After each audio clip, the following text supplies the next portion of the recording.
राजमाची किल्ला हा सगळ्यांच्या परिचयाचा. पण या राजमाचीची फेरी करायला येणाऱ्या बहुतेकांना हे माहीतच नसतं की या ठिकाणापासूनच काही अंतरावर गर्द झाडी इतनी दाटीवाटीच्या डोंगर रांगात अजून एक देखणं आणि बलदंड ठिकाण आहे, ढाकचा किल्ला. लोणावळ्याकडून राजमाचीकडे जाताना राजमाचीच्या अलीकडेच एक वाट निबिड अरण्यात घुसते उजवीकडे. या वाटेनं आपण जायला लागायचं. 5-6 मैल अंतरावर आपल्याला थेट आकाशात घुसलेला आणि इतरांपेक्षा स्वतःच्या आकारात नक्कीच काहीतरी रेखीव वेगळेपणा असणारा एक सुळका डोंगराला बिलगून उभा असलेला दिसतो. सुळका आणि तो डोंगर यांच्यामध्ये इंग्रजी व्ही आकाराची दरी तयार झाली आहे.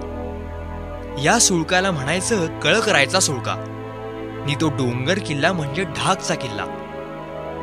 काळ्या कुळकुळीत अगदी सह्याद्रीच्या ठेवणीतल्या पाषाणानं घडलेला. ढाकच्या किल्ल्यावर जाणं खरोखरच एखाद्या थरारपटासारखं आहे. अनेक रॉक पॅचेस पार करत करत जावं लागतं. पण जरा सावधानगिरी बाळगूनच.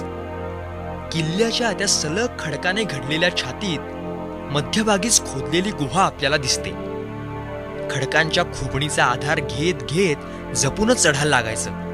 एका बाजूला खोल दरी असल्यानं क्वचित सुरुवातीला थोडं घाबरायलाही होईल, बट होल्ड ऑन, वर जातच राहायचं आणि मग आपण बाहेर भगवे झेंडे लावलेल्या गुहेत पोहोचतो.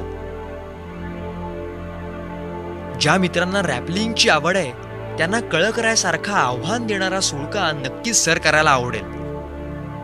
पण अशी आव्हानं स्वीकारायला योग्य वेळ येण्याची वाट पाहायची नसते.